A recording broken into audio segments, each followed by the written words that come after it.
Bonsoir à tous. Merci de votre présence à notre 4e réunion patients, familles, soignants. Nous allons ce soir parler des soins palliatifs en maladies rares.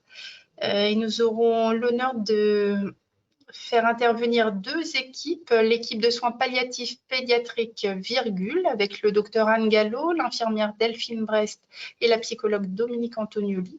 Et pour le côté adulte, nous aurons la chance d'écouter le docteur Annelise Fanton et le docteur Christophe Deveau de l'équipe de la Mirandière. Donc la soirée va s'organiser autour de témoignages et puis de présentation de chacune des équipes. Et en fin de réunion, vous pourrez poser vos questions grâce au chat sur lequel vous pouvez commencer à poser vos questions. On va commencer cette réunion par écouter le témoignage de la maman de Théo. Théo est accompagné par l'équipe de soins pédiatriques Virgule et je vous propose de l'écouter. À très vite. Bonjour Madame Porta, merci d'avoir accepté d'apporter votre témoignage. Donc vous êtes la maman de Théo?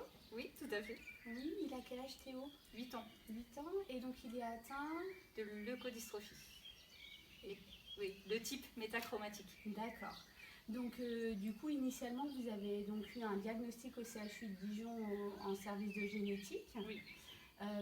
Et donc je crois que assez précocement dans la prise en charge de Théo, on vous a présenté donc l'équipe Virgule, l'équipe ressources régionale en soins palliatifs pédiatriques de Bourgogne. Et est-ce que vous vous rappelez à quel moment c'était dans la prise en charge de Théo? 5-6 mois après la découverte de la maladie, je pense. C'est quelque chose c'est un événement que vous avez marqué dans votre mémoire, pas particulièrement? Non. Parce qu'à ce moment-là, du coup, c'était plutôt le contexte du diagnostic de la maladie de Théo. Oui, sûrement. Puis il y a eu beaucoup de personnes rencontrées en même temps, ouais. Donc j'ai pas forcément fait attention à quel moment. Quelle personne appartenait à quel service. Ouais. Et du coup, parce que c'était, j'imagine, un moment difficile pour vous et le papa de Théo, cette annonce diagnostique. Oui, tout à fait. C'était une chose à laquelle on ne s'attendait pas, parce que c'est génétique. On vous a parlé de s'il y avait des traitements curatifs pour Théo? C'est ça, donc aucun traitement. Il y a encore à l'heure actuelle que des essais cliniques. Donc on nous a expliqué aussi les paliers de la maladie. D'accord. Et du coup, c'est ce que vous avez déjà pu nous transmettre, c'est que là, c'était impossible pour vous en tant que maman, parent, c'est ça. d'entendre... Le papa l'a sûrement ressenti différemment. Pour moi, c'était déjà inconcevable. Inconcevable. Je ne pouvais pas imaginer que j'allais perdre mon enfant. Et c'était pas possible qu'en 2000, il y ait des maladies comme ça sans traitement. Le docteur Briander, un des 2 pédiatres de notre équipe, vous a été présenté pour la prise en charge globale de Théo et du coup les soins palliatifs pédiatriques. Mais vous pouvez dire qu'en fait, à ce moment-là, vous ne savez pas dire si on vous avait parlé de soins palliatifs d'emblée, si c'est pas quelque chose en tous les cas qui vous a surprise, voire... De toute façon, à partir du moment où il y a eu le nom sur cette maladie, on a su quelle en serait l'issue. Mais vous ne l'avez peut-être pas accepté tout de suite? Je ne l'accepte toujours pas et je ne l'accepterai jamais. Je vis avec. Mais oui, en effet, le fait d'avoir... je ne sais pas comment ça se serait passé s'il n'y avait pas eu l'équipe Virgule, mais le fait d'avoir une équipe qui nous aide, oui, c'est forcément plus facile, puisque vous avez malheureusement, puisque vous avez eu d'autres familles, vous avez des connaissances, et pas que médicales, sur tout le reste pour vous orienter. Et on vous apporte effectivement un soutien sur le plan médical, mais pas que, et du coup une prise en charge. Donc oui, vous avez des idées forcément auxquelles on ne pense pas, rapport à l'installation, le quotidien, quoi d'autre? Je crois même qu'on vous avait aidé, Delphine, vous avez donné des contacts pour vos vacances, parce que vous souhaitiez emmener Théo et sa sœur à la montagne. Un séjour à la montagne. Delphine m'avait parlé d'une association, et Nathan Graines de Soleil, c'est ça. Et elle nous avait fait des miracles. Elle nous avait organisé un handiski, Et du coup, Théo et sa sœur Léa ont pu passer des vacances Ils ont fait du ski tous les deux. C'est bien qu'il ait pu faire ça en fauteuil. C'était sympa. Donc effectivement, il y a plein d'idées qu'on n'a pas forcément parce que on est pris dans notre quotidien et on pense vous pas. Vous avez déjà beaucoup de choses à gérer aussi sur le quotidien de Théo, la prise en charge médicale, ses traitements. Ouais. Et du coup, c'est vrai que ça vous fait beaucoup tout ce qui est confort, tout ce qui est poussette, fauteuil, on ne sait pas ce qui existe. Donc c'est vrai que d'avoir des personnes pour nous entourer, nous aider sur ça, nous donner des idées, c'est très bien. Il y a aussi la partie pour la prise en charge de la douleur. C'est vrai que vous savez que vous pouvez c'est plutôt médical. Là, j'appelle au secours dès qu'il y a un souci. Assez facilement pour qu'on puisse réévaluer les choses et effectivement que vous ayez un circuit rapide pour une prise en charge optimisée et surtout rapide pour ne pas perdre de temps. Parce que c'est souvent aussi ce qui est compliqué dans les grands centres, qui on contacte, est-ce qu'on arrive à avoir le professionnel rapidement nous, étant à la campagne, je ne me pose même pas la question en fait si vous allez être là ou pas. Quand il y a vraiment un souci, j'appelle. Est-ce que vous auriez un message à transmettre aux familles par rapport à peut-être qu'il y a une peur du mot soins palliatifs, de rencontrer une équipe de soins palliatifs pédiatriques? Est-ce que vous pensez qu'il y a un message à leur transmettre ou est-ce que finalement, parce que souvent on associe les soins palliatifs à la mort et finalement j'ai envie de dire que non, justement on essaye de ramener de la vie. Si on en est à être en contact avec un soin palliatif, c'est que ça va arriver. Donc oui, c'est pas parce qu'on est en contact avec un soin palliatif que ça va arriver au moment où on le dit. Mais non, c'est jamais facile de toute façon de perdre un proche, encore plus un enfant.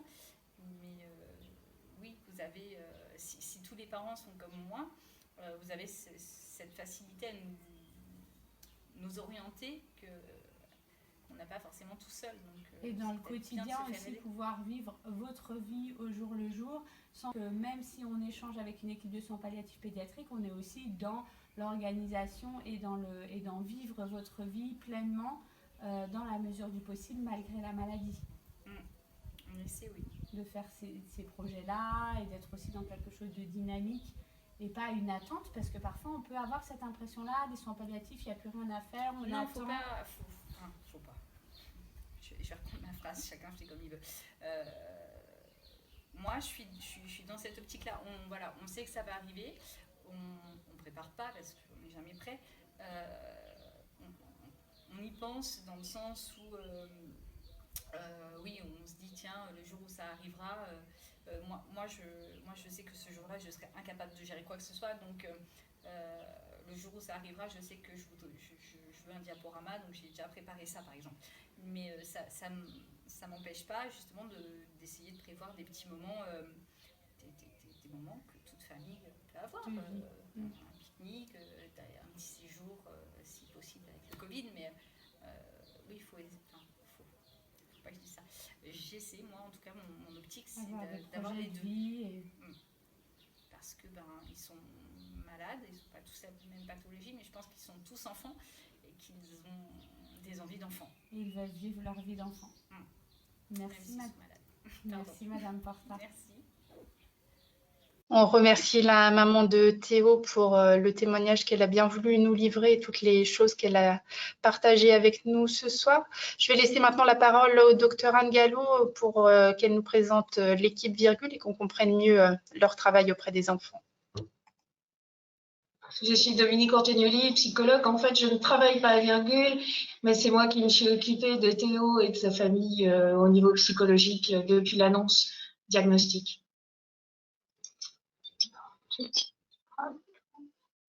Un peu au-dessus d'abord. Donc, nous allons vous présenter notre équipe. Donc, c'est l'équipe ressources et soins palliatifs pédiatriques de Bourgogne, Virgule. Donc, notre équipe, c'est une équipe pluridisciplinaire qui est composée de 2 pédiatres qui équivaut à un temps plein, le docteur Claire Briandet, qui a une spécialité en onco-hématopédiatrie, et le docteur Anne Gallo, qui a une spécialité dans la prise en charge de la douleur. de deux psychologues, Madame Roiseau et Madame Lebeau, d'une assistante sociale à 20% qui est Madame Chloé Arnaud et de moi-même, infirmière, qui suis la seule personne à temps plein au sein de cette équipe. On va vous faire un petit historique des soins palliatifs pédiatriques en France. Donc c'est vrai que jusqu'en 2011-2012, il y avait une certaine inégalité dans la prise en charge selon les régions.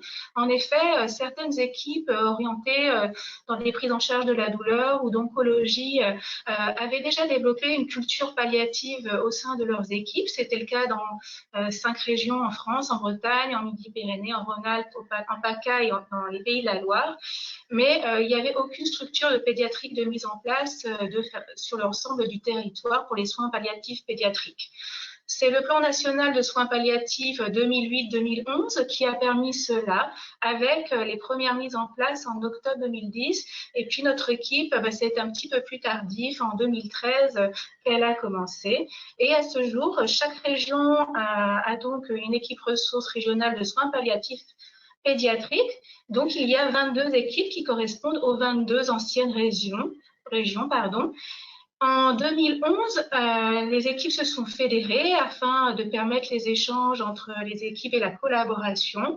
Et puis, en 2020, l'année dernière, on a décidé de créer une société savante, la Société française de soins palliatifs pédiatriques, dont l'une des missions est de participer à la culturation des soins palliatifs au sein du territoire et d'avoir une représentativité aussi au niveau international. C'est donc la 2SPP, la Société française de soins palliatifs, qui fait notamment beaucoup de formations.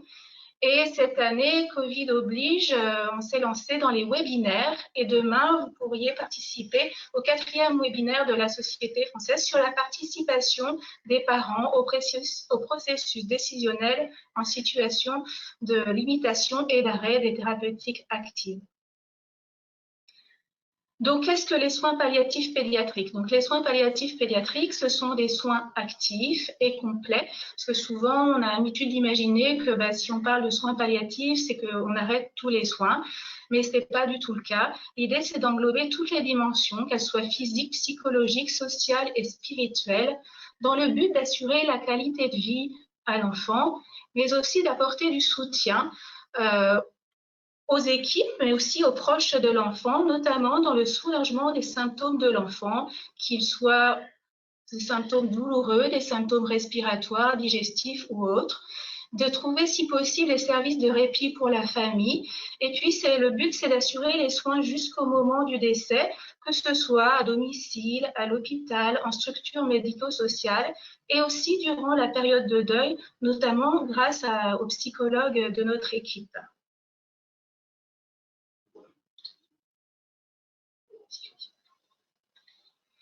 Donc cela dès le diagnostic d'une maladie potentiellement fatale, tout au long de la vie de l'enfant, qu'il reçoive ou non un traitement curatif, au moment de sa mort et on l'a dit, durant le processus de deuil.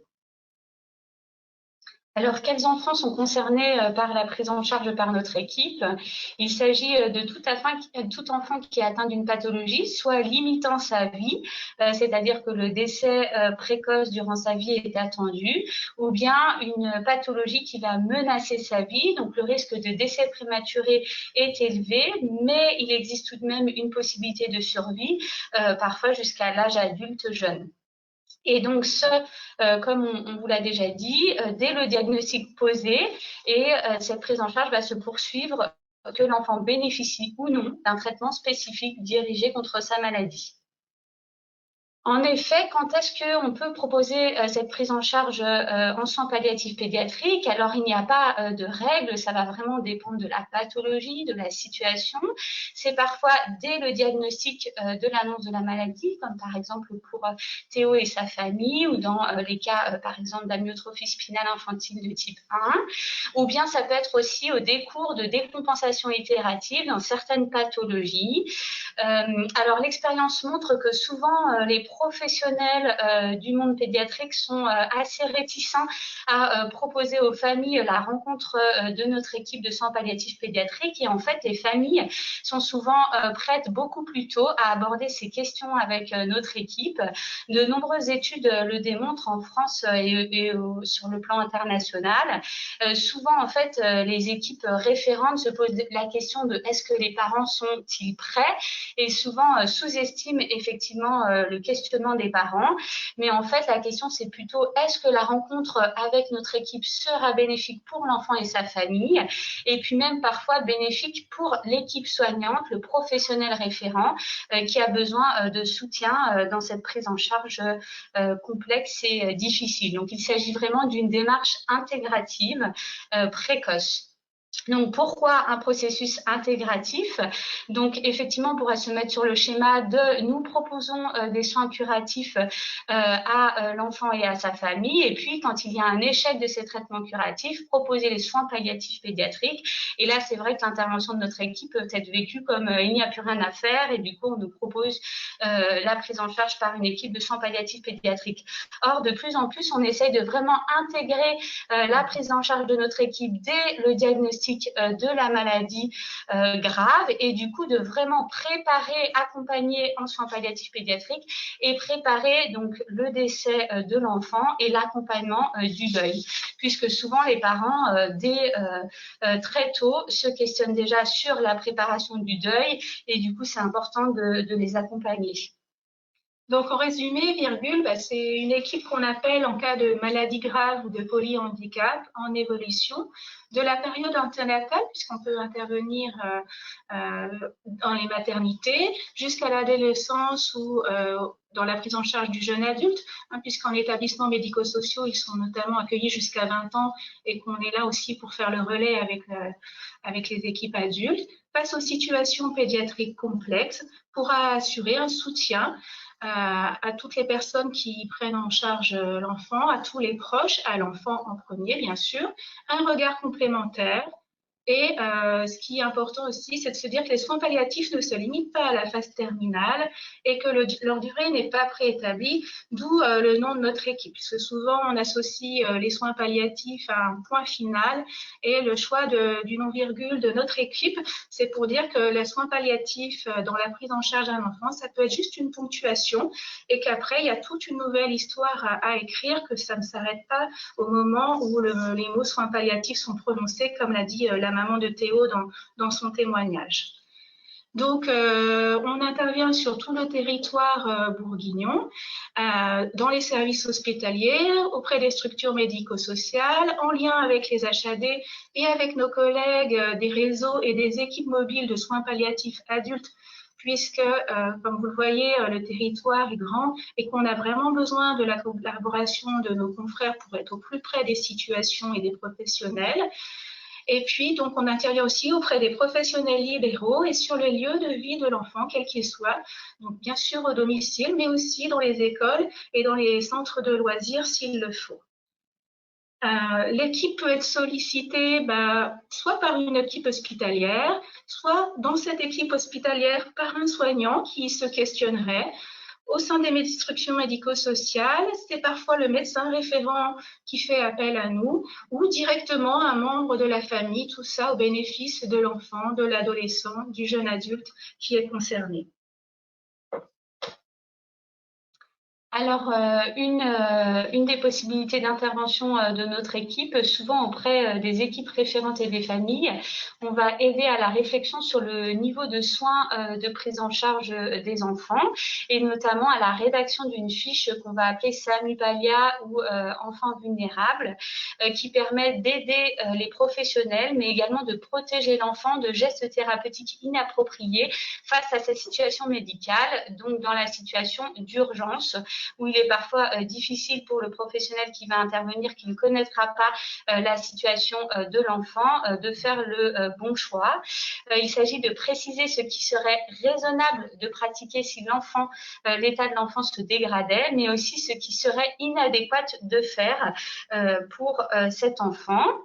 Donc voilà, il s'agit du modèle de fiche que nous utilisons sur le CHU, mais également dans les centres hospitaliers périphériques lorsque nous sommes sollicités et que nous allons diffuser à l'ensemble des professionnels référents, mais surtout aux structures d'urgence, donc le SAMU, les urgences, et puis que les parents ont en leur possession. Donc toute une partie informative sur le patient et surtout sur la pathologie, les informations médicales et donc sur ce qui est décidé en cas de complications aiguës. Alors évidemment, il s'agit d'une fiche qui est rédigée en partenariat avec la famille et l'équipe référente.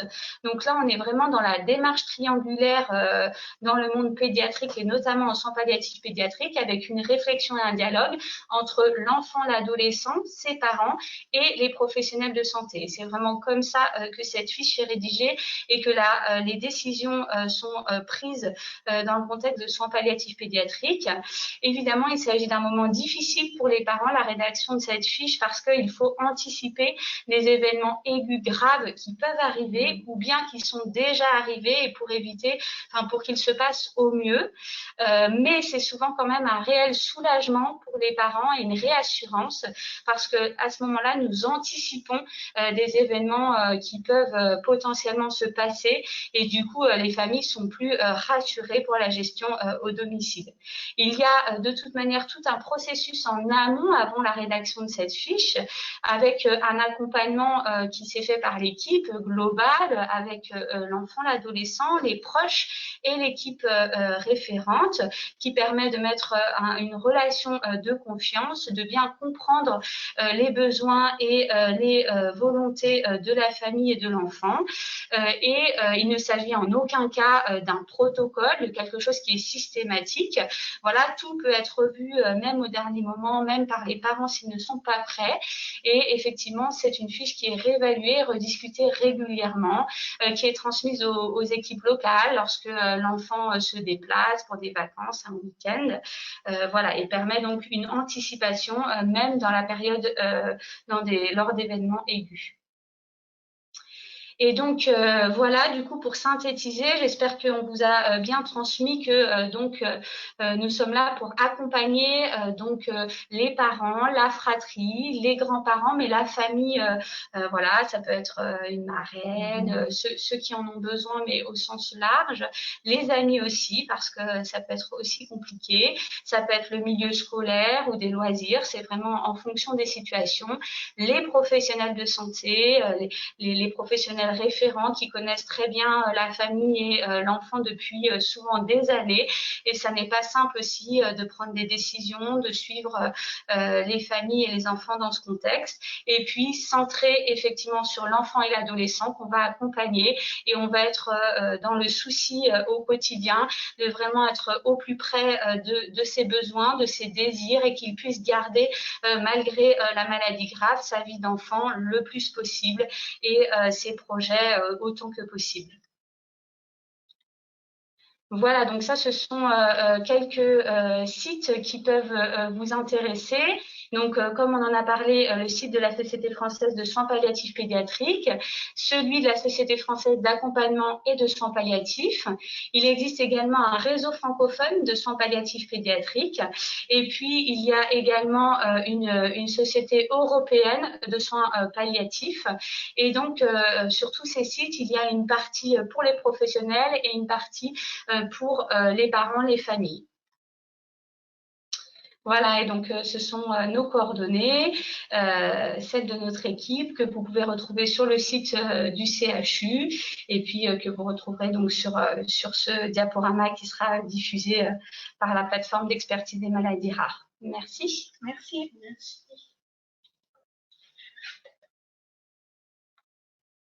Merci à vous pour cette présentation bien complète qui vient nous éclairer sur les soins palliatifs pédiatriques. Si ça a soulevé des questions chez certains d'entre vous, n'hésitez pas à les inscrire directement dans le chat. On pourra y répondre à la fin de la conférence. On va passer maintenant au témoignage de Monsieur Fourier pour le côté adulte. Merci Elodie. Et bonjour à tous, bonjour aux adhérents de la PFPI que je vois connectés. Donc, je m'appelle Jean-Michel Fourier, je suis un patient FPI, donc atteint de fibrose pulmonaire idiopathique et président de l'association de patients fibrose pulmonaire idiopathique. Alors, contrairement au témoignage bouleversant de la maman de Théo avant, donc ça va être nous qui sommes les premiers concernés par les soins palliatifs, les adultes, et les aidants vont être nos conjoints et très souvent nos enfants. C'est pour ça que je faisais le comparatif. Donc très rapidement, pour ceux qui ne connaissent pas la FPI, donc c'est une maladie rare. En fait, c'est une cicatrisation des alvéoles pulmonaires, donc qui deviennent rigides. C'est une cicatrisation irréversible. Aujourd'hui, il n'y a pas de traitement curatif et progressive. Donc, au fur et à mesure de l'évolution de la maladie, de plus en plus d'alvéoles vont se cicatriser et donc la capacité pulmonaire diminuant. Il n'y aura plus assez d'échanges et d'oxygène avec le sang et donc on va devoir avoir besoin d'un recours à une oxygénothérapie, de l'oxygène supplémentaire. Et puis un jour, cet ajout extérieur ne sera pas suffisant. Donc l'espérance de vie moyenne, même si ce ne sont que des statistiques, est entre 3 et 5 ans, avec surtout une menace permanente qui est une menace qu'on appelle d'exacerbation, qui est une menace d'aggravation de la situation très rapide et assez fréquemment fatale. Donc, vous comprenez qu'avec un tel pronostic, les questions liées à la fin de vie sont très présentes et je dirais dès la seconde où en fait on quitte le cabinet du pneumologue qui nous annonce le diagnostic. Dès ce moment-là, dès cette seconde-là, les questions sont très présentes et les réactions sont très différentes, bien sûr, d'un patient à un autre. Ce qui est sûr, c'est qu'il y a toujours une peur très forte des conditions de la fin de vie, puisque l'image qui vient forcément à l'esprit, c'est qu'on va mourir étouffé en ne pouvant plus respirer. Donc certains, une bonne proportion va se protéger en refusant d'y penser, et puis d'autres, au contraire, ont besoin de se projeter pour anticiper cette fin de vie, rester maître de leur vie, la fin en faisant partie et profiter au jour le jour, comme ça a été dit tout à l'heure, des années les plus longues possibles qui nous restent. Ce qui est sûr, c'est que pour tous, il y a une méconnaissance, en fait, sauf cas particulier où on a déjà été confronté dans sa famille. Il y a une méconnaissance des soins palliatifs qui sont dans l'esprit général synonyme de vraiment de soins ultimes pour accompagner la mort, soyons très clairs. Donc, j'ai envie de demander au docteur Fanton et au docteur Deveau qui nous en disent un peu plus sur effectivement ce que c'est l'ensemble des soins palliatifs. Et puis après, c'est les questions qui viennent, c'est comment en parler, avec qui, à quel moment, à partir d'un diagnostic, à partir d'un quel moment il faut commencer à en parler. Et puis j'aurais aussi aimé savoir si vous pouviez nous aider. En fait, il y a un cheminement personnel après qui va avoir lieu. Et donc, c'est comment faire pour que les choix qu'on va faire suite à ce cheminement personnel, on va pouvoir s'assurer qu'ils soient bien respectés quand le moment viendra. Voilà, en gros, les questions.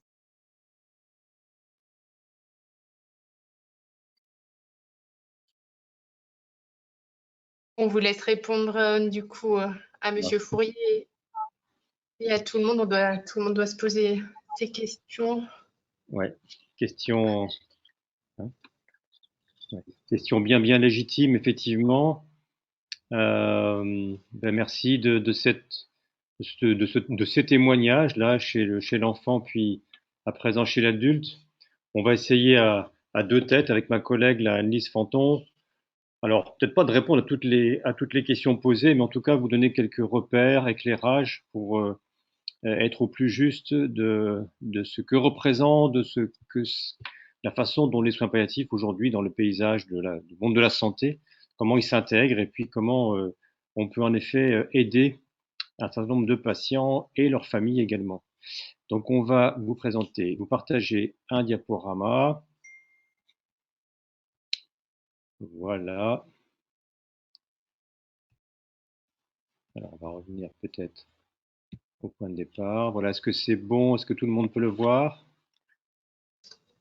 Oui, c'est bon. C'est bon? Tu vois, je vous mets en entier, comme ça. Okay.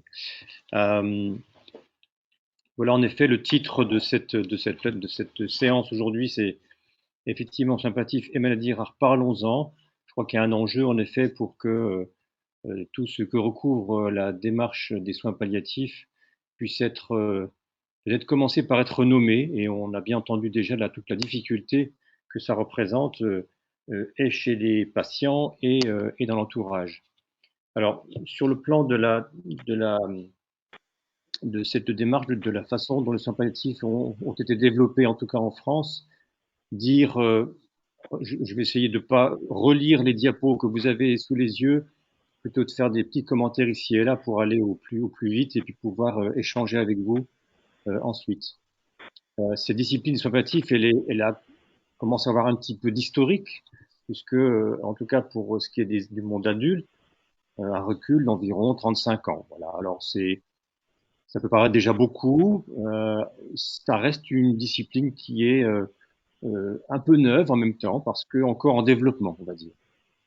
L'offre des soins palliatifs s'est beaucoup étendue, on le comprend bien depuis toutes ces années, par l'intermédiaire d'un certain nombre de plans nationaux qui ont permis vraiment un développement important des équipes, mais aussi des formations, telles qu'on a pu aussi l'entendre aussi chez nos collègues en pédiatrie.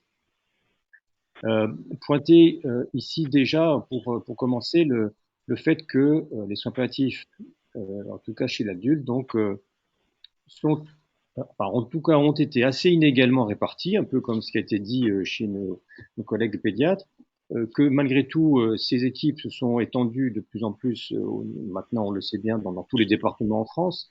Pour autant, il persiste une certaine inégalité parce que principalement, des soins palliatifs s'est beaucoup développée dans le champ de la maladie cancéreuse, hein, historiquement et puis dans la pratique aujourd'hui. Et sans doute beaucoup moins, un certain nombre d'études l'ont montré, beaucoup moins dans d'autres pathologies chroniques, cardiovasculaires, pneumologiques, mais aussi a fortiori toutes les maladies rares qui nous intéressent aujourd'hui. Si un chiffre assez éloquent, hein, c'est-à-dire qu'aujourd'hui en France, on a l'habitude, comparativement à d'autres pays dans le monde, à faire valoir un rang assez élevé pour la qualité des soins, donc des services de santé, mais que l'accès aux soins n'est peut-être pas aussi bon, et que sans doute cet accès à des soins palliatifs. Pardon? Non. Donc, en tout cas, ces soins palliatifs sont largement connus, sont développés. Il y a une offre de soins, comme c'est écrit ici, assez riche, et qui reste encore beaucoup de choses à faire. Quelques chiffres là, mais c'est évidemment pas à retenir, mais ça illustre bien que cette extension des équipes de soins palliatifs telles qu'elles ont été formées et qui permettent de se représenter tout de même une certaine organisation en fait de ces soins. Et maintenant, on peut avoir des équipes référentes à peu près partout, bon, qui ne peuvent pas toujours se déplacer facilement, mais enfin qui existent en tout cas de manière assez étendue.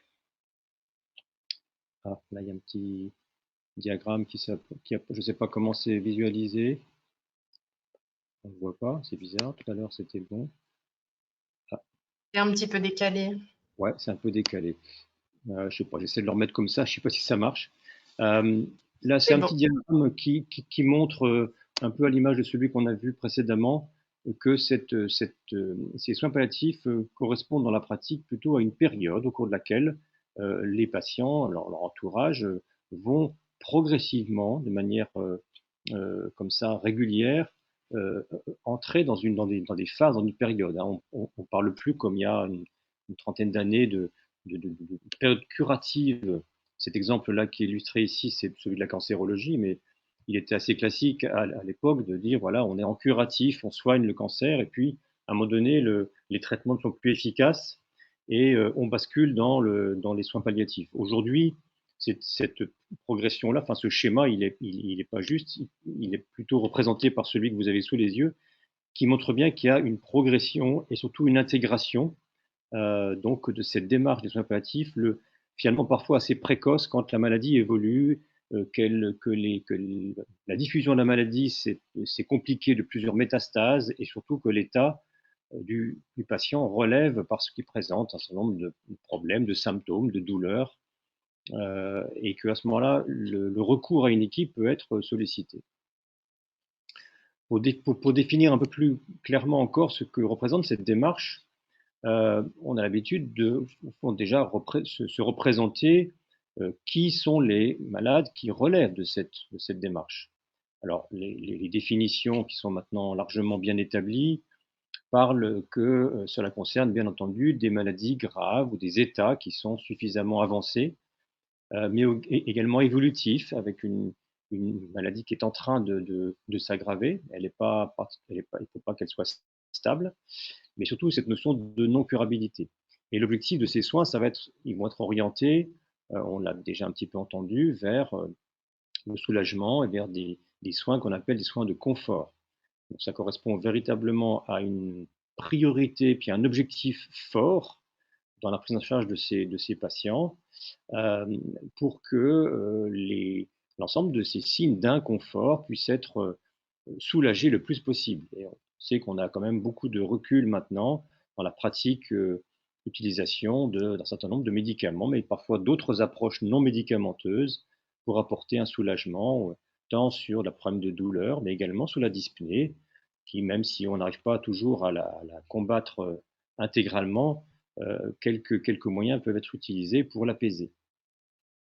Et puis, parallèlement à une approche, vous le sentez bien, médicamenteuse, un peu médicale, thérapeutique, il y a toute cette dimension d'accompagnement. Hein, et ça, c'est absolument essentiel à bien comprendre, mais qu'on a déjà entendu au travers des témoignages précédents, combien la démarche d'accompagnement, le soutien, l'attention portée au fond à ces situations et le recours, si besoin, pour tel ou tel professionnel est absolument central. Parallèlement également à ce temps d'accompagnement, on ne néglige pas aussi tout ce qui va être du champ des échanges, des informations données aux patients. On en entendra un petit peu parler aussi à propos des directives anticipées ou d'autres temps forts, mais c'est vraiment essentiel de pouvoir à la fois trouver ce niveau de communication, de dialogue avec les patients le plus possible, mais aussi de recueillir aussi ce que eux sont en mesure de formuler. Et parfois même, comme c'est justement des temps difficiles, délicats à aborder, je crois qu'il y a une priorité importante pour accorder du temps pour ces échanges-là particulièrement.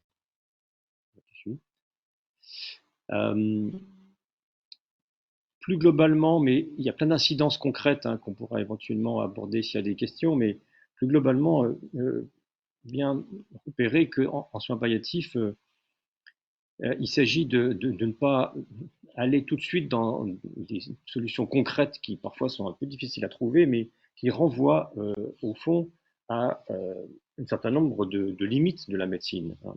Au fond, l'objectif sur lequel se construisent les soins palliatifs, c'est de pouvoir répondre aux attentes des malades, à leur souffrance.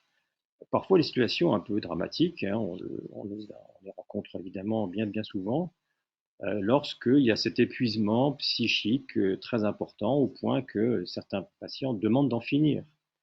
Ça peut prendre des formes un petit peu diverses, mais je crois que là, l'enjeu de la médecine des soins palliatifs ce n'est peut-être pas toujours d'accéder à une demande, mais en tout cas d'en percevoir un petit peu les modalités, le fondement sur lequel certains malades expriment cet épuisement. Et là, c'est toute la place, donc précisément, de l'accompagnement et du temps passé auprès de ces personnes pour leur proposer une démarche dans laquelle ils puissent être davantage soutenus, parce qu'on a d'autant plus envie d'en finir qu'on se sent isolé, seul, ou avec trop d'appréhension sur la suite.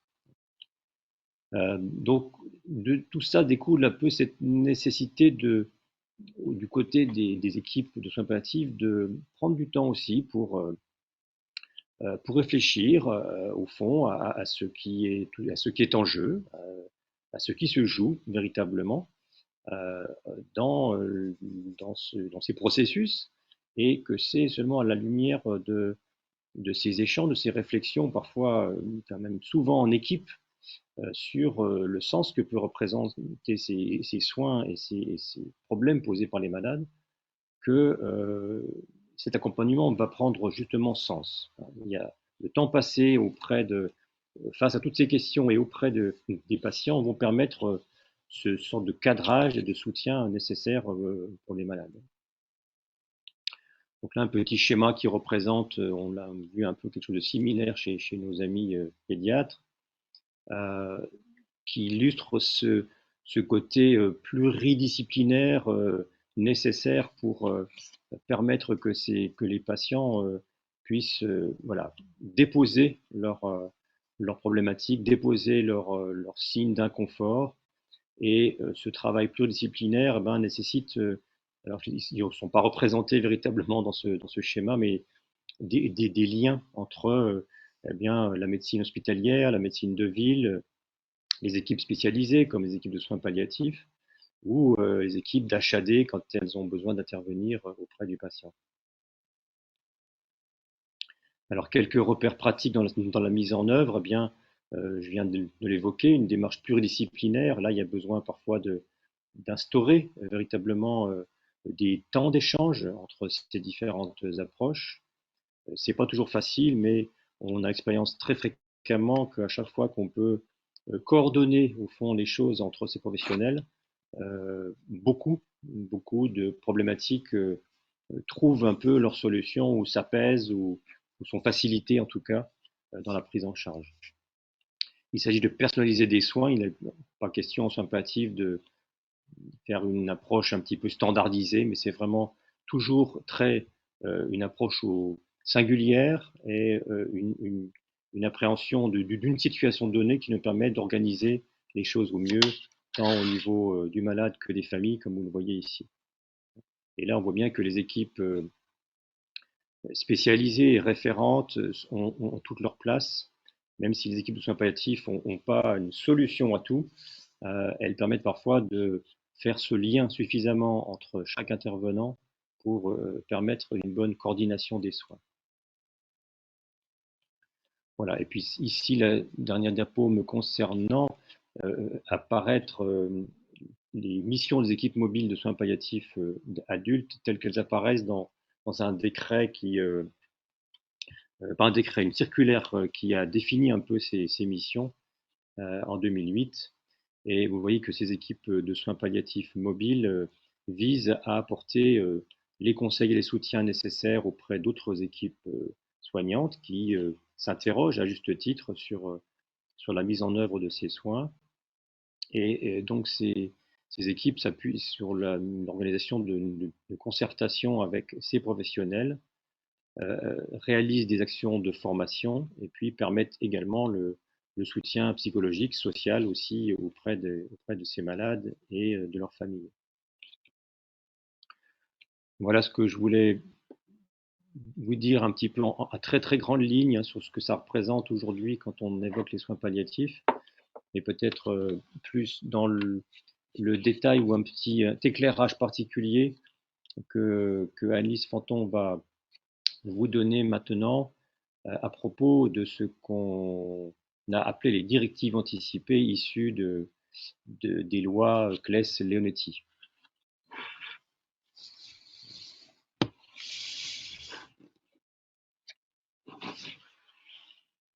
Bonsoir.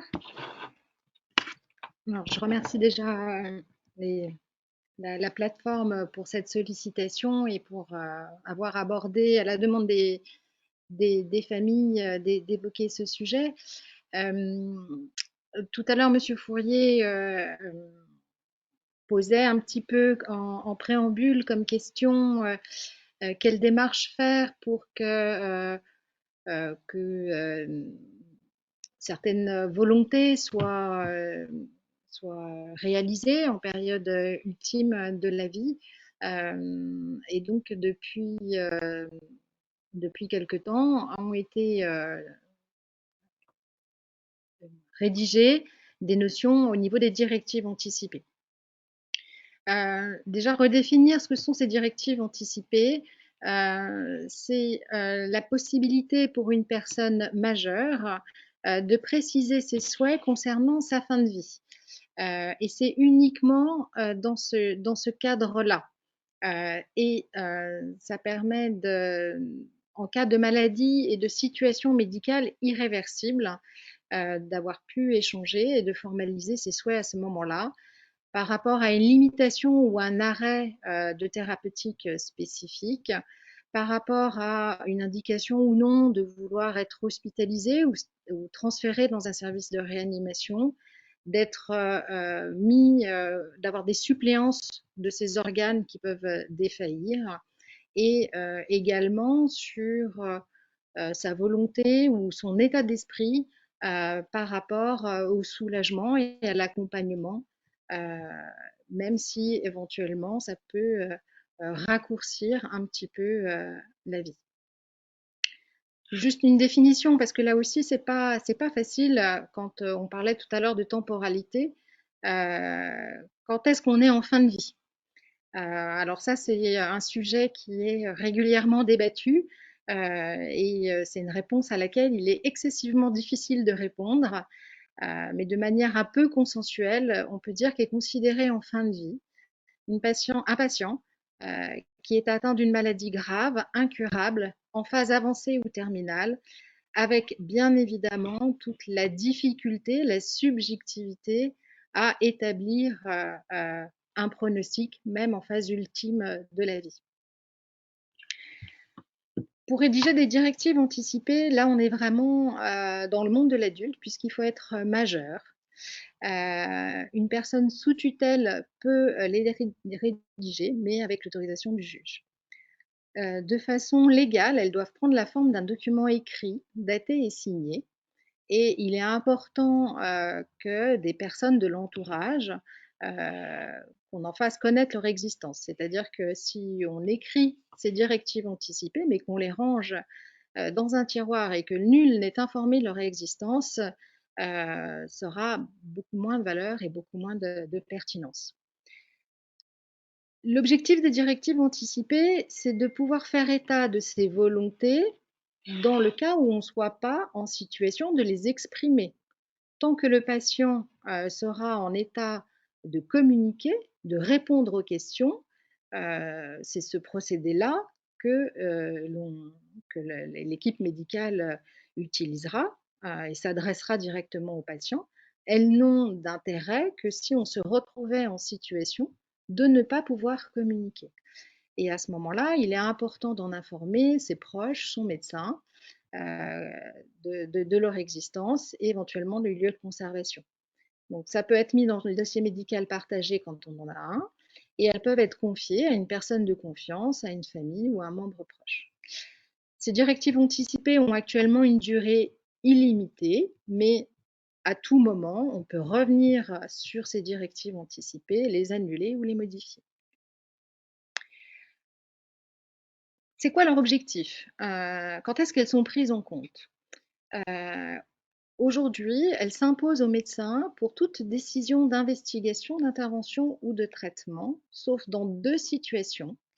En cas d'urgence vitale, où là, le médecin va pouvoir prendre les décisions médicales nécessaires avant de s'assurer de l'irréversibilité de la situation. C'est-à-dire que tant que le patient n'est pas stabilisé, tant qu'on ne sait pas si la situation est réversible, si quelque chose est récupérable, le médecin est en droit de prendre des décisions d'intervention.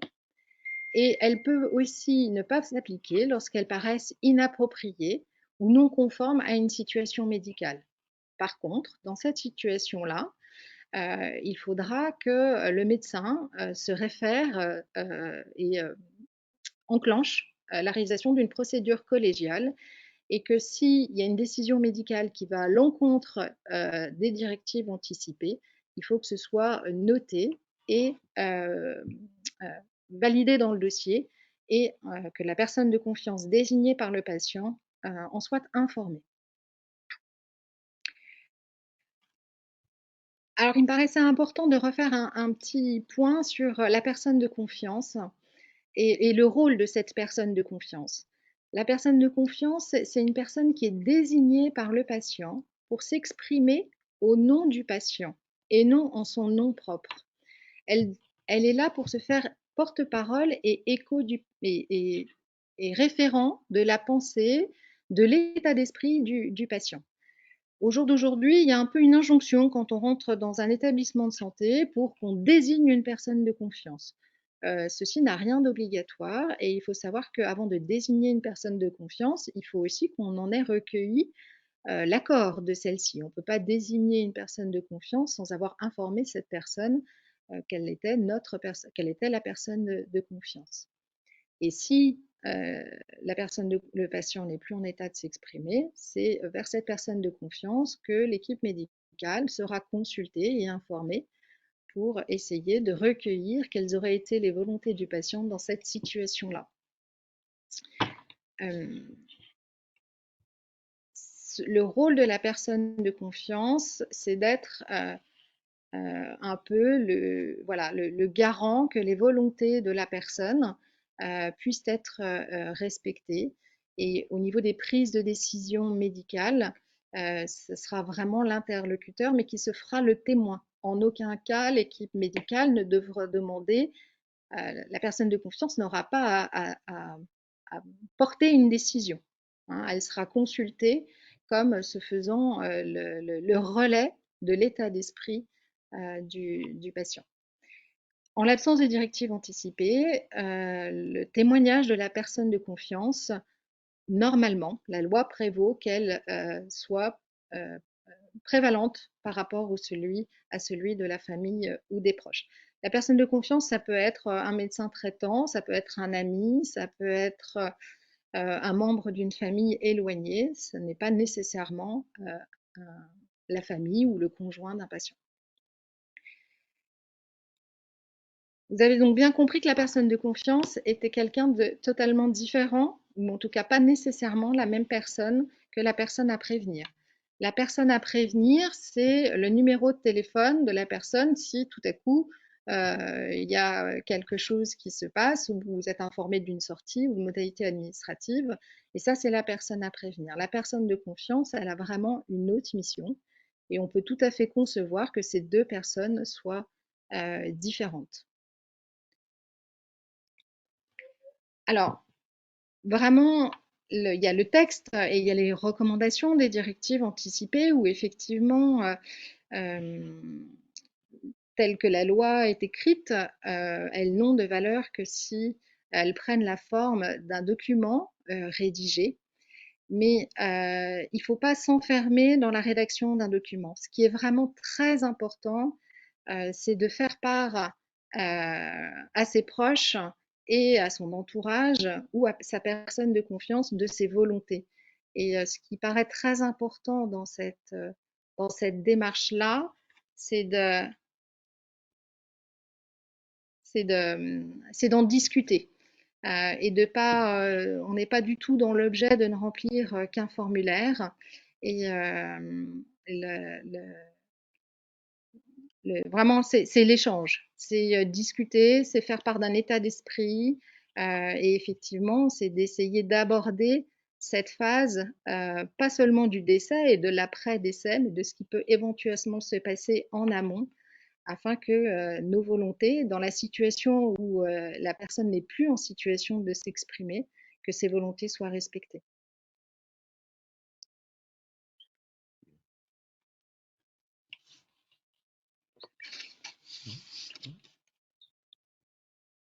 Merci pour vos présentations qui viennent vraiment nous éclairer sur les soins palliatifs adultes. On a appris beaucoup de choses.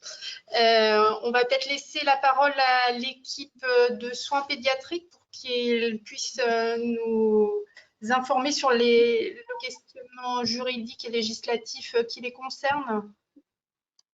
Alors oui, donc concernant les enfants, la population pédiatrique, du coup, le cadre législatif des directives anticipées et de la personne de confiance, du coup, ne peut pas être transposé à un enfant. Donc là, on est, comme je le précisais dans le diaporama, on est vraiment sur la démarche triangulaire avec le travail qui est fait et la réflexion qui est faite avec les parents, avec l'enfant, l'adolescent, suivant son âge, son niveau de compréhension, et puis avec l'équipe pluridisciplinaire. Et on est vraiment sur une concertation en permanence sur effectivement les thérapeutiques, ce qu'on met en place, et quand il y a un questionnement de est-ce qu'on est dans l'obstination déraisonnable, pour aussi les limitations et l'arrêt des thérapeutiques actives. Voilà, on est toujours sur vraiment cette démarche triangulaire et pareil, ça n'est pas la décision d'un médecin, d'un professionnel, c'est vraiment une réflexion pluriprofessionnelle et de concertation qui est vraiment nécessaire et qui est le garant de la prise en charge pour le cadre législatif en ce qui concerne un enfant mineur. On peut aussi repréciser qu'il s'agit aussi de discuter avec les deux parents qui ont l'autorité parentale, enfin l'ensemble des adultes qui ont l'autorité parentale, et pas un seul des parents en cas de séparation. Voilà. Sinon, tout le cadre législatif de la loi Claes-Leonetti, c'est le même que c'est vraiment la personne de confiance et les directives anticipées, c'est la seule différence. Sinon, tout le reste du cadre législatif, et notamment les réunions collégiales qui aboutissent à ces réflexions-là, ce sont les mêmes. L'information,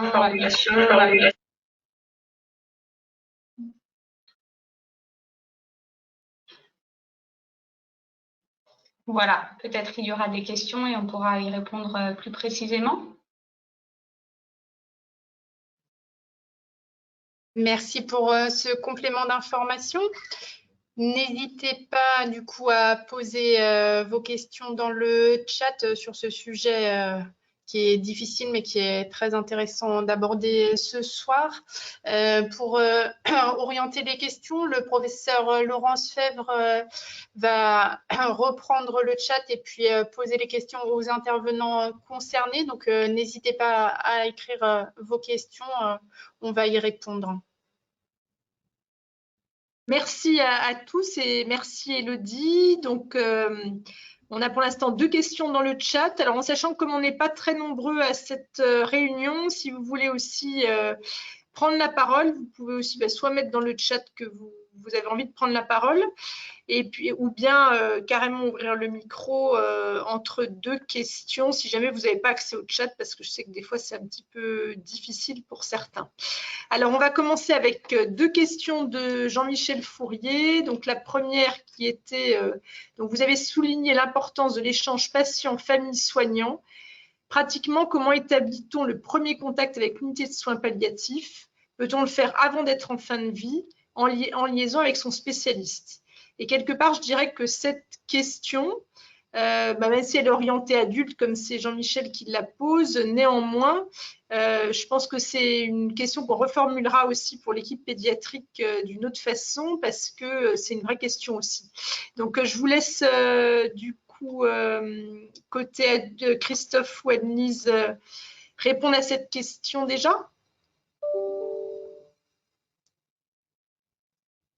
Le micro ouvert, c'est mieux. Mais en effet, c'est une question évidemment cruciale. Hein. Merci Jean-Michel de l'avoir posée, parce que peut-être beaucoup se la posent.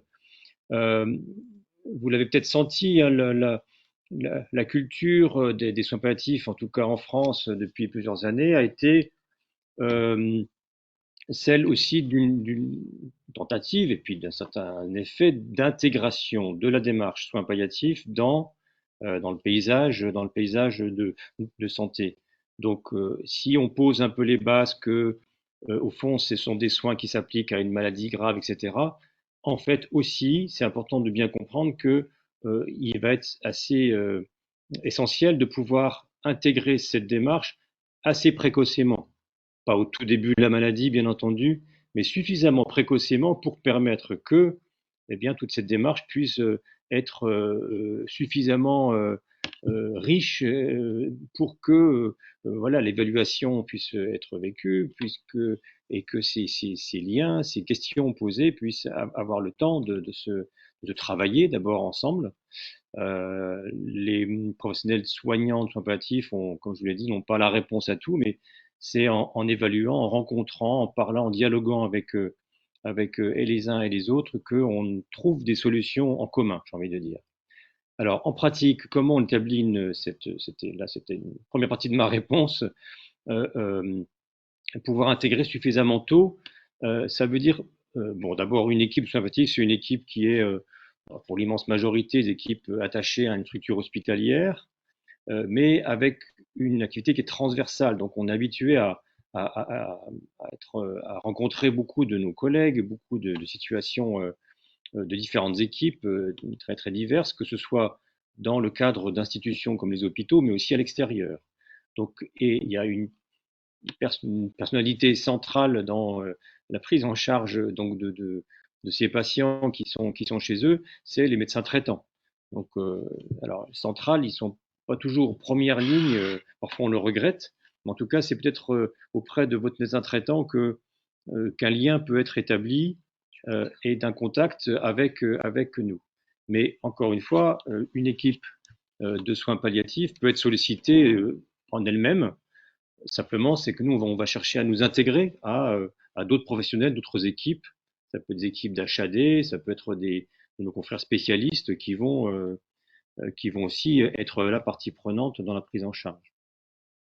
Donc, ce premier contact, ça peut être voilà, un appel téléphonique, mais dans tous les cas, nous aussi, quand certaines familles, certains patients, parfois même nous appellent directement, eh bien, on va réguiller aussi vers leur médecin référent, leur médecin traitant, le plus possible, pour permettre voilà, de nous coordonner mieux avec eux. Et bien entendu, peut-on le faire avant d'être en phase de fin de vie terminale? Bien entendu, hein, comme je vous l'ai dit, c'est en prenant un petit peu les choses en compte assez précocement qu'on va pouvoir voilà, faire le mieux, disons, pour ce suivi de ces patients.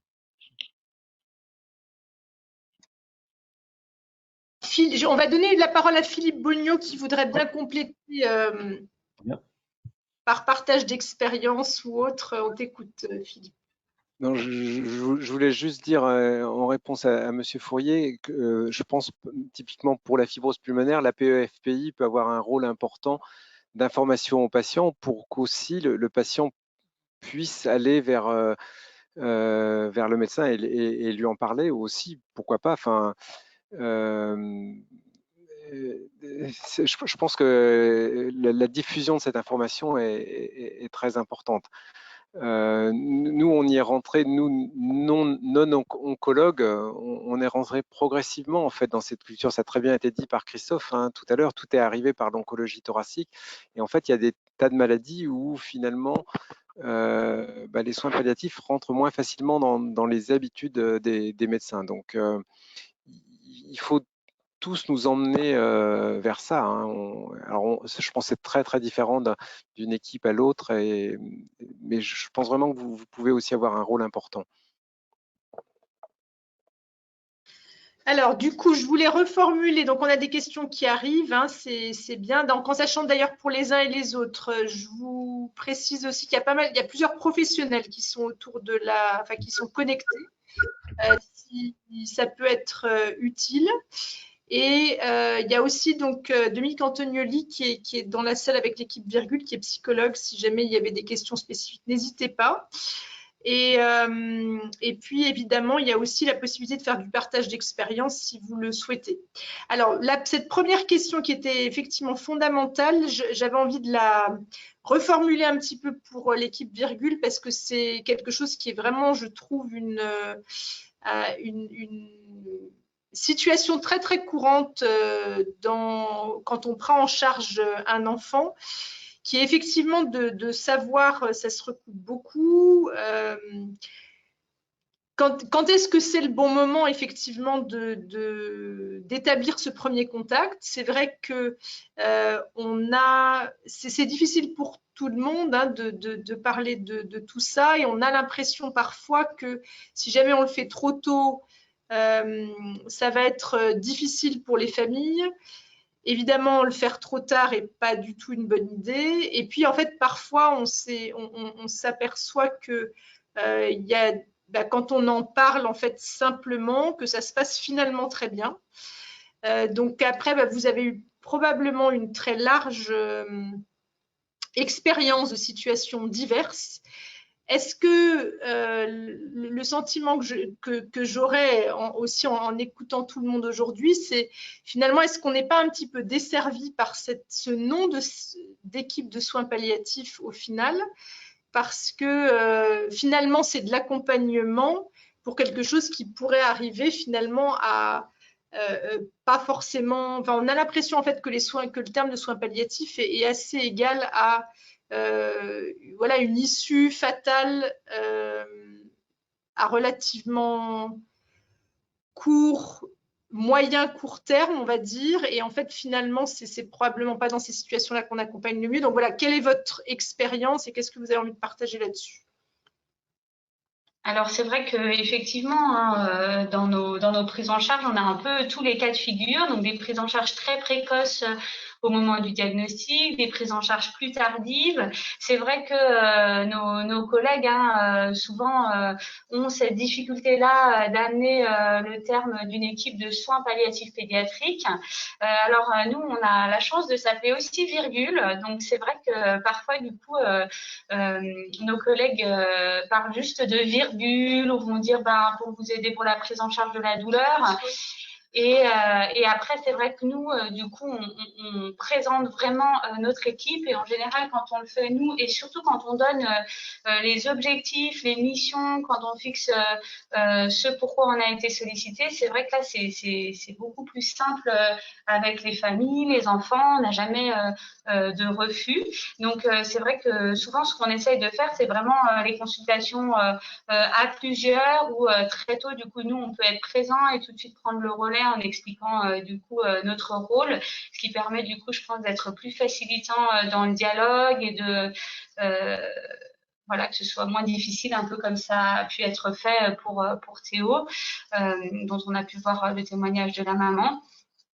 Voilà, après, je ne sais pas si... Après, effectivement, c'est jamais simple, je pense, pour le professionnel, mais je pense que quand vous y pensez, il faut se lancer et voilà, et c'est jamais...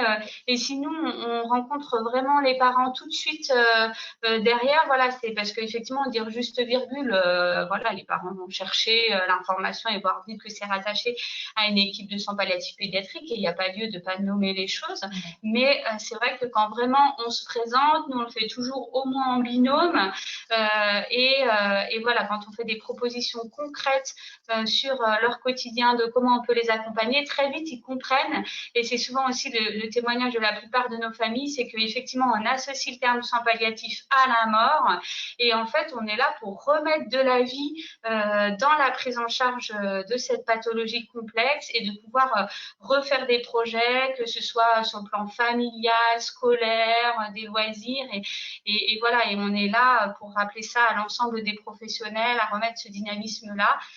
Aussi parce que on a cette possibilité d'être en dehors de l'hôpital et de réfléchir justement à ce qu'on peut mettre en place en dehors de la prise en charge médicale et purement technique. Bonjour. Claire, j'ai vu que tu avais ouvert ton micro, vas-y. Donc, je suis Claire Briandel, autre pédiatre de l'équipe. Quand on a créé cette équipe, on a effectivement mis en place une équipe pluridisciplinaire d'emblée, justement, pour pouvoir effectivement répondre à toute la prise en charge globale et puis rentrer au sein de la prise en charge par un biais divers et variés. Peu importe comment on est nommé, l'idée c'est déjà de savoir comment on nous a présenté effectivement pour ne pas faire d'impair. Le mot palliatif arrive assez rapidement malgré tout dans notre prise en charge ultérieure, sans en avoir peur, et les familles ont souvent bien compris.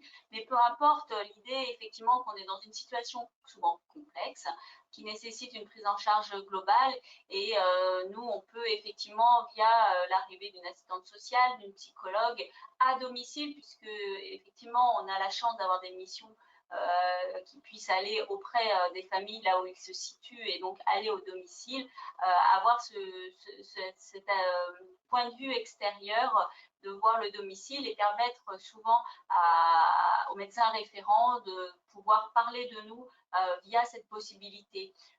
Via aussi Anne qui a cette spécialité douleur, donc faire un point sur la douleur. Et souvent, c'est assez facile justement de pouvoir nous intégrer par un biais quelconque au sein de notre spécialisation. Voilà, donc comme a bien souligné Anne, si vous y pensez, c'est que c'est le moment. Alors après, il y a une, pour rejoindre un petit peu ce que tu viens de dire, Claire. Alors Jean-Michel, j'oublie pas ta deuxième question, hein, mais je l'ai fait dans l'ordre le plus logique dans la discussion. Il y a une question, du coup, les soins palliatifs sont-ils faits systématiquement à l'hôpital ou bien peuvent-ils être pris en charge à domicile? Donc pareil, je pense que c'est bien si on peut avoir une réponse côté adulte et côté pédiatrique sur ce plan-là. Alors, au niveau des adultes, ça peut être fait aussi bien à la maison qu'à l'hôpital. L'équipe mobile de soins palliatifs adultes, justement, est mobile. Donc, elle peut se rendre à domicile et tout le territoire de la région est maillé. Donc, on a chaque équipe mobile a sa zone d'intervention et donc en fonction du domicile des gens, on peut être amené à aller au domicile des patients et si en fonction de la zone géographique, ça peut être une autre équipe mobile parce qu'effectivement, la rencontre avec un patient peut tout à fait se faire au domicile ou dans un établissement de santé, qui soit médico-social ou à l'hôpital. Et donc, on peut faire le relais soit à la sortie d'une hospitalisation, soit en anticipation d'une hospitalisation et aider aussi les structures en place du domicile. Toute fin de vie ne justifie pas d'une hospitalisation parce que toute fin de vie ne justifie pas d'une surmédicalisation. Et donc voilà, on est là aussi pour aider et accompagner les patients qui le souhaitent au domicile avec les équipes en place pour les accompagner. Côté pédiatrie, je vous laisse compléter du coup. Donc, en pédiatrie, c'est la même situation que chez l'adulte. Après, c'est vrai que du coup, comme on couvre toute la région Bourgogne et qu'il n'y a qu'une équipe ressources régionales pour la Bourgogne, on va pas être dans les mêmes interventions suivant le lieu de vie de l'enfant par rapport au CHU où nous sommes localisés. Et donc, on va aussi travailler le maillage territorial en notamment s'appuyant sur les services de pédiatrie locaux et sur les équipes de soins palliatifs adultes et les réseaux.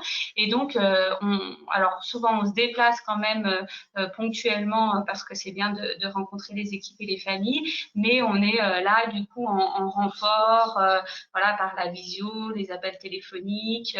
Et donc, c'est la même situation que pour l'adulte. On respecte le choix des familles et des enfants avec les possibilités aussi de fin de vie au domicile, où là, du coup, on va être beaucoup plus en première ligne pour l'aide à la prescription.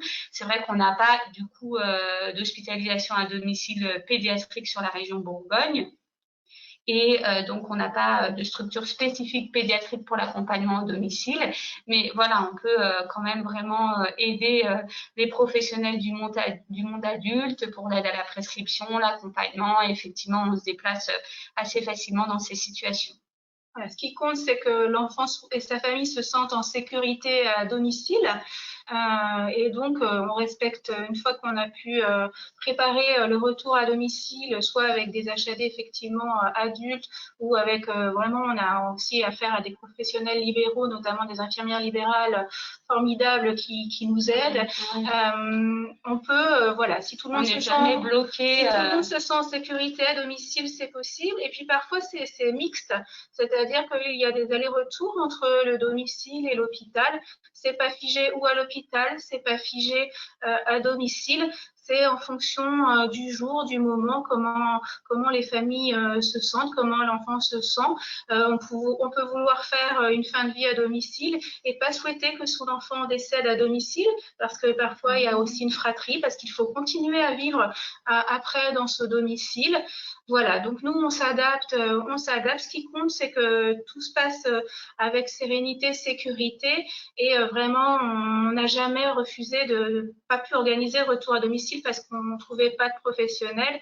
On a la chance, voilà, d'avoir des HAD et des libéraux qui nous accompagnent, ainsi que nos collègues et des réseaux et des équipes adultes dans les départements limitrophes.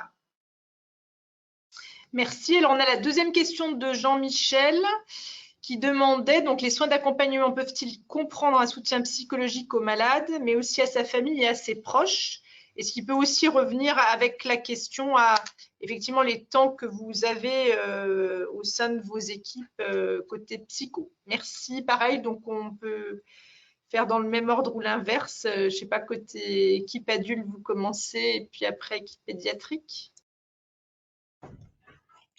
Oui, alors effectivement, comme je l'ai signalé, je me déplace un tout petit peu parce que mon intervention à partir de mon ordinateur va se couper pour des raisons de batterie, mais la collègue est là pour suppléer à ce petit problème. Pour pallier. Pour pallier.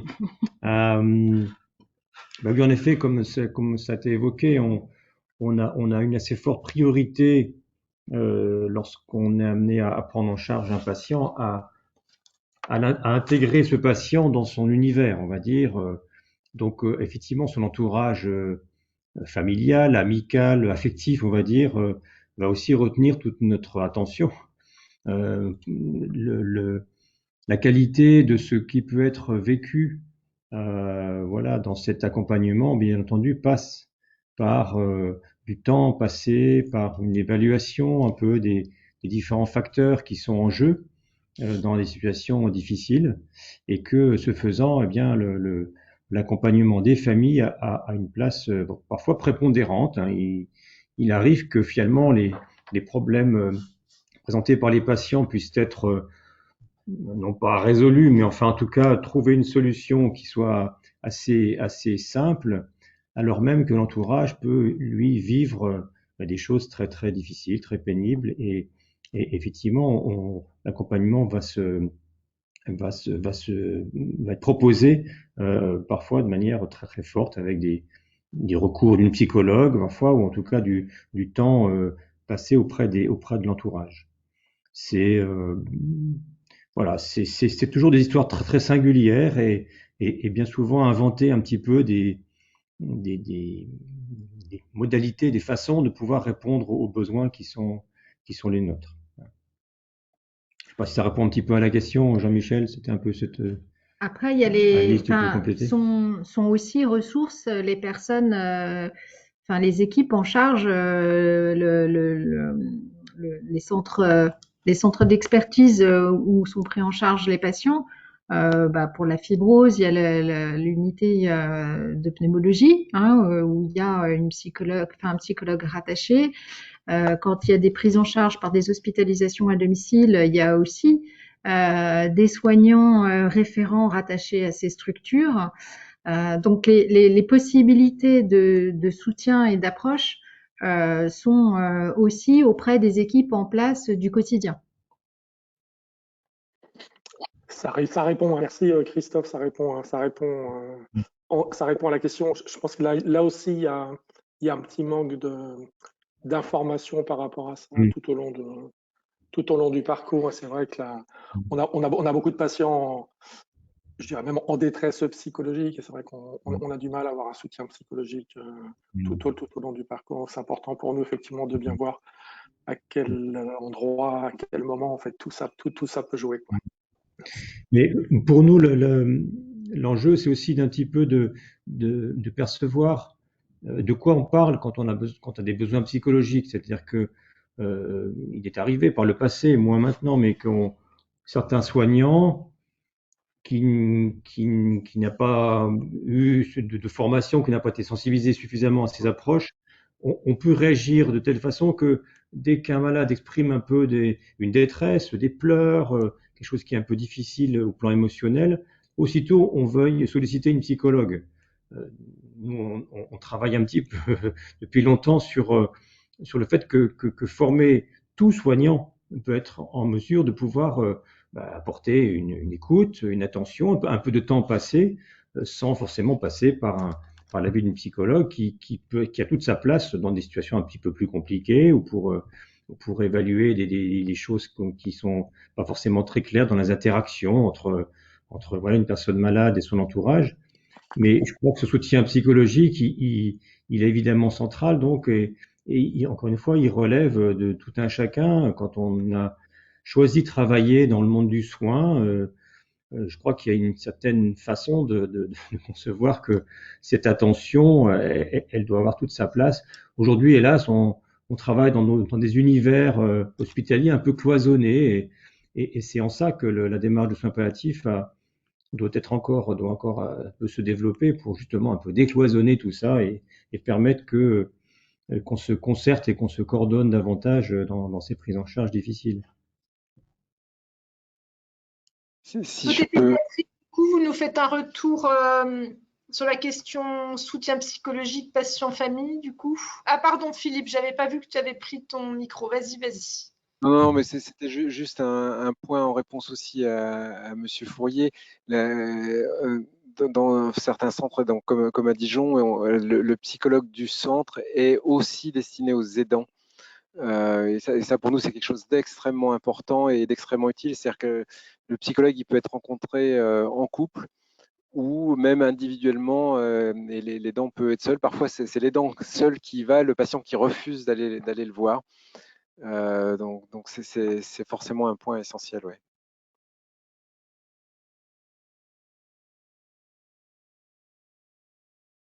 Du coup, côté virgule, qu'est-ce qui veut répondre? C'est éteint pour l'instant votre micro. Oui, merci.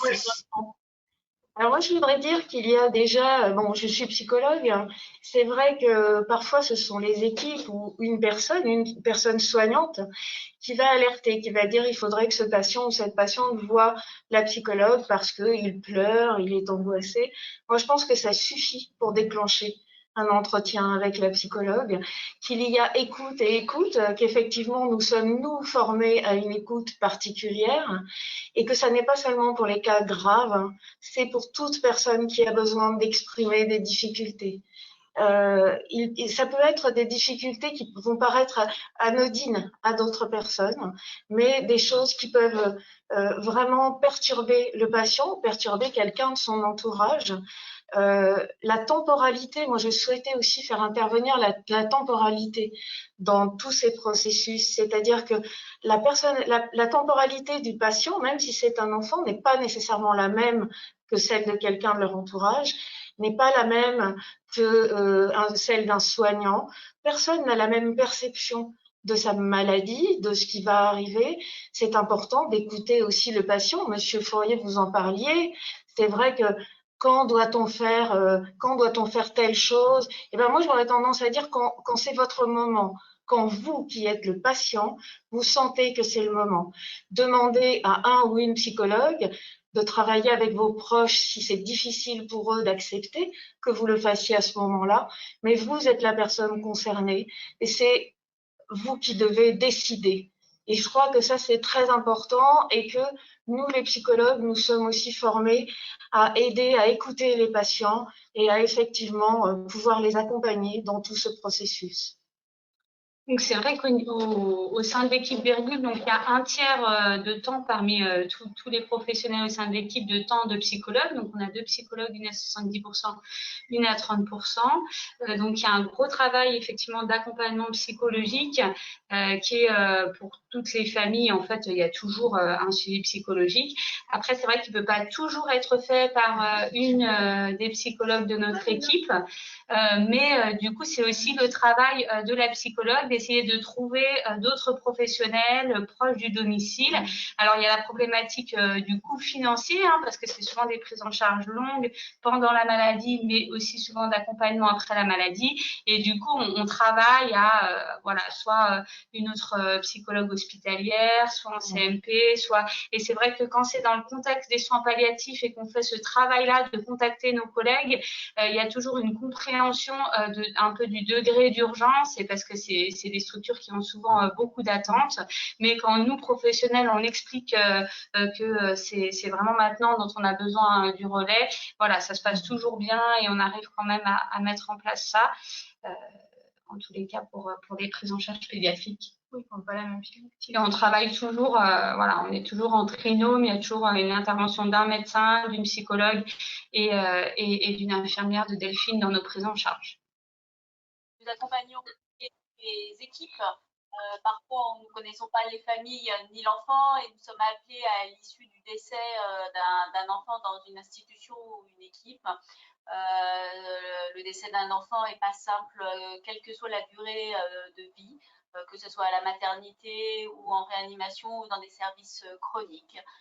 Les soignants ont besoin effectivement de pouvoir avoir la possibilité d'échanger.